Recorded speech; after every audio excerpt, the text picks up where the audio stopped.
आप ये बताएँ कि अब जो लोग छोड़ के जा रहे हैं, जिन्होंने वोट पीटीआई के नाम पे लिया है, इमरान खान के नाम पे लिया है, लेकिन वो दूसरी पार्टियों में शमूलियत इख्तियार कर रहे हैं, उनके बारे में आप लोगों ने क्या लाएमल तैयार किया है? आपको अगर वो याद हो कि रात को मॉल टाउन में तकरीर जो सजी हुई थी और स्टेज सजा हुआ था, वो बिल्कुल लाइटें बंद कर दी गई और सुबह एकदम से उनको कहीं से ख्वाब किसी ने दिखाया कि 12-1 बजे कि आप हुकूमत बनाने की पोजीशन में हैं। हम लोगों ने इंतजामिया या जो भी जिनसे भी उनका राब्ता हुआ कि आपकी पटिशन जो है वो बेसिकली आपके पास इतनी नंबर्स हमें दिलवा दे जाएंगे। मैं सब ऑल ओवर पाकिस्तान मेरा सब कैंडिडेट से राब्ता है और आज तक की जो इलेक्शन कमीशन की जो नुमाइंदा उधर हमारे कोर्ट में आई और उन्होंने अपना जो स्टेटमेंट दिया उसके मुताबिक 100 पटिशन जो हैं वो ऑलमोस्ट इस वक्त इलेक्शन कमीशन में फाइल हो चुकी हैं। अस्सलाम वालेकुम नाज़रीन, मैं आपका होस्ट साना नवीद और आप देख रहे हैं न्यूज़ वन डिजिटल। नाज़रीन, इस टाइम हम मौजूद हैं बैरिस्टर अब्दुल्ला एन मलिक साहब के पास, जो कि सलमान अकरम राजा जो कि एनए 128 से कैंडिडेट थे और उनका मुकाबला ओन चौधरी के साथ था। और मैं बताता चलूँ कि सलमान अकरम राजा और ओन चौधरी के दरमियान जो मुकाबला हुआ, वो एक अजीब ही तर्ज का मुकाबला था। सर मुझे ये बताएँ कि ये सब कुछ अब आपके ही हाथ से हो रहा है। कोर्ट क्यों नहीं एक्सेप्ट कर रही फॉर्म 45 को, जबकि उनके पास वो तमाम फॉर्म 45 हैं और ये बहुत बड़ी बात होती है कि आपके पास प्रूफ हैं। तो कोर्ट इसको ऑर्डर क्यों नहीं कर रही है कि ये जीत सलमान अकरम राजा साहब के हक में जाए? बिस्मिल्लाहिर्रहमानिर्रहीम। जी बिल्कुल, आपका जो ऑब्ज़र्वेशन है बिल्कुल और कंसर्न जो बिल्कुल जायज़ है और यही बेसिकली कोर्ट का भी कंसर्न था आज पूरे दिन। जब हमने रात को वो एक वाक़या हुआ जिसका मैं भी ऐनी शाहिद हूँ, जब उस पे हम सब हमारे ऊपर हमला होता है, तो उसके बाद हम फ़ौरन रात को हमें निकालते हैं और फिर सुबह हम फ़ौरन पिटीशन फ़ाइल करते हैं और वो सबसे पहली पाकिस्तान में पिटीशन हम लोगों ने फ़ाइल की और उस पे स्टे भी हुआ। वो सारी चीज़ें जो चल रही हैं और कोर्ट ने जो आज ऑब्जर्वेशंस भी दी वो बड़ी खुशाइन थी और कोर्ट का उनका की जो ऑब्जर्वेशन थी कि और जो हमारी ओपोनेंट जो टीम थी लॉयर्स की जो ऑन की तरफ से पेश हुए वो भी आज़म रईद ताड़ और बाकी शहजाद शौकत जो हैं वो पेश हुए, उनका भी यही कहना था कि अगर बेज़ाब्तगी हमने इलेक्शंस में देखी हैं, हम भी इलेक्शंस लड़ते रहे हैं और ऐसे ही फॉर्म 45 को टेम्पर किया जाता है और अल्टीमेटली जो एक फॉर्म 45 होता है वो 2000 अगर लीड है तो उसमें एक एक नंबर 1 नंबर और डाल दें तो वो 2100 बन जाती है। तो वो खुद कंसीड कर गए और उस पे काफ़ी कह के भी लगे कोर्ट में। तो लेकिन उनका एक बेसिक उनका एक स्टांस था कि जी चूँकि ये पिटीशंस जो हैं ये इलेक्शन कमीशन में section 9 of the election act के तहत यहाँ पे मेंटेनेबल नहीं है, तो उसके ऊपर हमने फिर कोर्ट को असिस्ट किया है और एक से हैसल किस्म की एक बहस हुई है वहाँ पे और तकरीबन कोई पहले 2 घंटे उस पे बहस हुई और उसके बाद दोबारा जब कोर्ट अराइज़ होके 12:30 से लेके ढाई बजे तक वहाँ पर यही आर्गूमेंट्स चलते रहे और उसमें कोर्ट ने जो है वो हमारे पॉइंट ऑफ व्यू को काफ़ी सराहा है और उन्होंने कहा है कि आपके जो सारे पॉइंट्स हैं वो वैलिड है on the face of it. ठीक है सर जी। मुझे ये बताएँ कि जैसे आपके पास तकरीबन 300 के करीब फॉर्म 45 मौजूद हैं, जिसकी बेस पे आप लोग कह रहे हैं कि हम विन हैं। हम 90,000 के मार्जिन से विन हो गए हैं।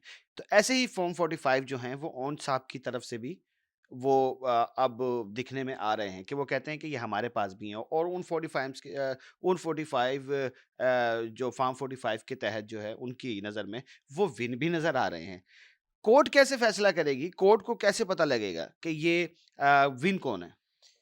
देखिए मेरा एक इंटरव्यू लाइव उस वक़्त रात को भी चला था, वहाँ पे भी मेरा यही स्टांस था कि मुझे नज़र आ रहा था कि क्या होने जा रहा है। एक पूरा प्रॉपर प्लान बना है हुँ।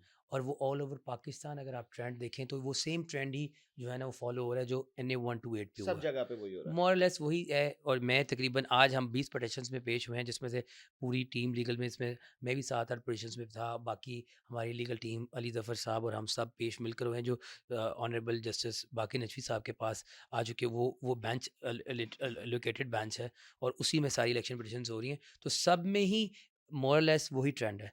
मैं सब ऑल ओवर पाकिस्तान मेरा सब कैंडिडेट से राब्ता है और आज तक की जो इलेक्शन कमीशन की जो नुमाइंदा उधर हमारे कोर्ट में आई और उन्होंने अपना जो स्टेटमेंट दिया उसके मुताबिक 100 पटिशन जो हैं वो ऑलमोस्ट इस वक्त इलेक्शन कमीशन में फ़ाइल हो चुकी हैं ओह! और वो सिर्फ हमारी तरफ से नहीं है, वो पीपल्स पार्टी की तरफ से भी हैं, वो जमात इस्लामी की तरफ से भी हैं, वो उलमाए इस्लाम फ़े की भी तरफ से भी हैं और तो सर अगर ये 100 पिटीशंस में से बिलफ़र्ज़ 80 भी अगर हक में आ जाती हैं जिन्होंने ये फाइल की हैं, तो फिर तो पीएमएल के पास कुछ भी नहीं सर बचेगा। पीएमएल के पास वैसे भी कुछ नहीं है, उनकी मॉरल अथॉरिटी बिल्कुल ज़ीरो है। यही वजह है कि आपको अगर वो याद हो कि रात को मॉल टाउन में तकरीर जो सजी हुई थी और स्टेज सजा हुआ था, वो बिल्कुल लाइटें बंद कर दी गई और सुबह एकदम से उनको कहीं से ख्वाब किसी ने दिखाया कि 12-1 बजे कि आप हुकूमत बनाने की पोज़ीशन में हैं। हम लोगों ने इंतज़ामिया या जो भी जिनसे भी उनका राब्ता हुआ कि आपकी पिटीशन जो है वो बेसिकली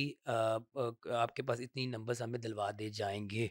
वो देखिए ना रात को 11 बजे तक अब एनए 128 में मैं खुद ये मेरे पास फॉर्म 45 जो है उसकी कॉपीज़ पड़ी हुई हैं और मेरे हाथ से बने हुए नोट्स हैं जिसमें सारा लिखा हुआ है रिकॉर्ड हमें जो आ रहा था।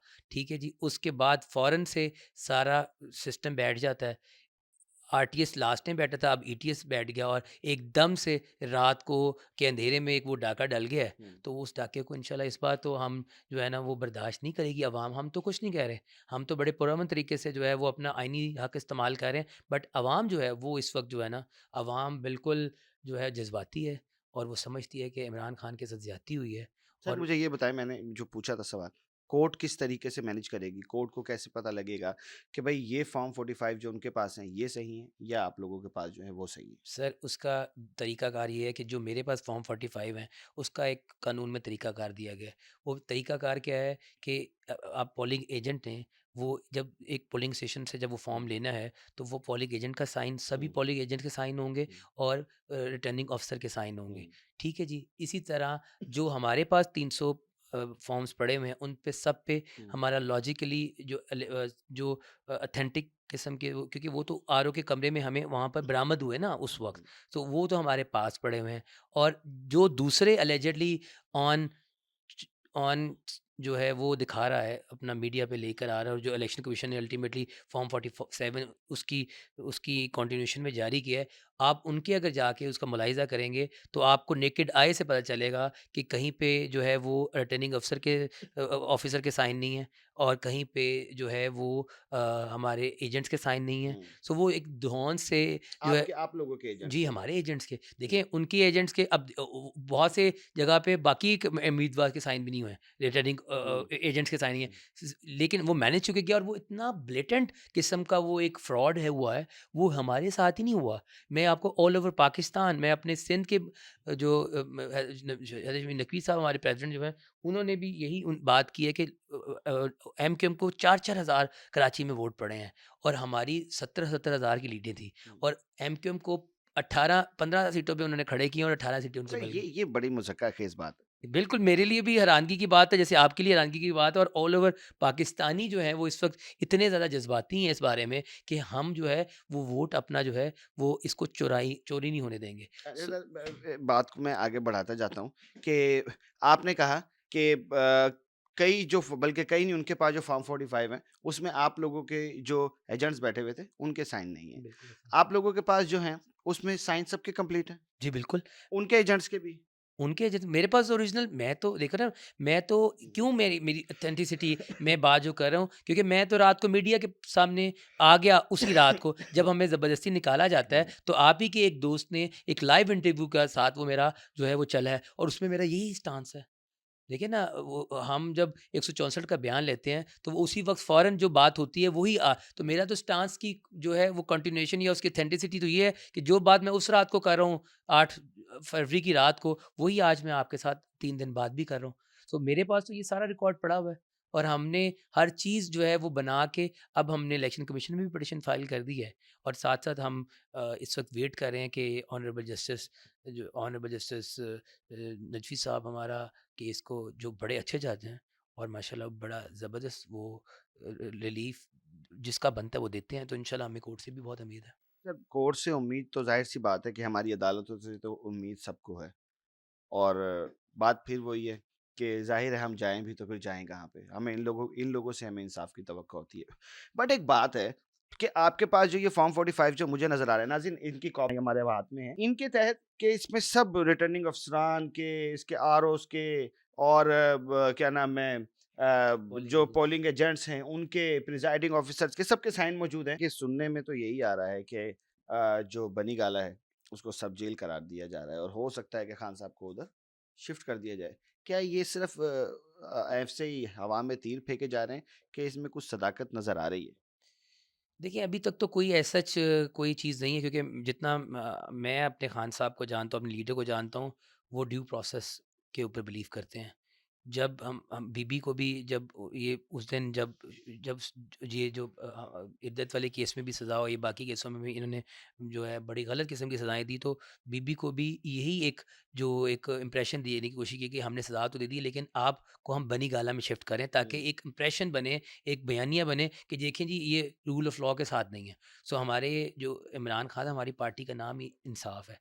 हमारे जो लीडर हैं, वो इंसाफ पे बिलीव रखते हैं। सो जो भी इंसाफ का तकाज़ा होगा और जो कानून की जो मंशा होगी, उसके तहत जो है हमारे खान साहब भी उसके ऊपर चलेंगे। और अगर वो समझेंगे कि जो है उन्होंने जो सज़ाएँ जो हैं वो गलत दी गई हैं, तो वो उस पे खड़े होंगे। लेकिन मुझे ये भी यकीन है कि खान साहब को अगर लगेगा कि ये कानून से हट के चीज़ हो रही है, तो वो यकीनन वो इस चीज़ को कंडेम करेंगे और वो बिल्कुल भी उस चीज़ के ऊपर नहीं जाएँगे। यानी कि आपके कहने का मतलब है कि खान साहब इस चीज़ को प्रेफ़र करेंगे कि उन पे सज़ाएँ जो लगी हैं वो ख़त्म होके वो बनी-गाला जाएँ। वो उसके बगैर बनी-गाला नहीं जाएँगे। देखिए, वो तो आपको नज़र आ रहा है ना, मुझे कहने की ज़रूरत नहीं है।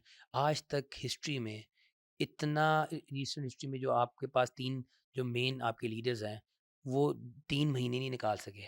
और ख़ान साहब को आपने ज़मीन पे भी लटा दिया, आपने उनके ऊपर हर किस्म का तशद्दुद भी कर दिया, उसके बावजूद वो डटे हुए हैं और उसका नतीजा आपने देख लिया है कि अवाम उनसे प्यार करती है। और अवाम ने एक हम तो 2 ढाई सीरीज़ की बात करते हैं ना, हमें तो अवाम ने देखा जाए तो हमें तो 70-80% लोगों ने वोट डाल दिए, वो वोट अभी तक ट्रांसलेट नहीं हो पा रहा। सर जिस तरीके से सत आप तो 70-80% कह रहे हैं, मेरे ख़्याल में ये तो 90% फ टर्नआउट हो गया। मुझे आप ये बताएँ कि अब जो लोग छोड़ के जा रहे हैं, जिन्होंने वोट पीटीआई के नाम पे लिया है, इमरान खान के नाम पे लिया है, लेकिन वो दूसरी पार्टियों में शमूलियत इख्तियार कर रहे हैं, उनके बारे में आप लोगों ने क्या लाएमल तैयार किया है?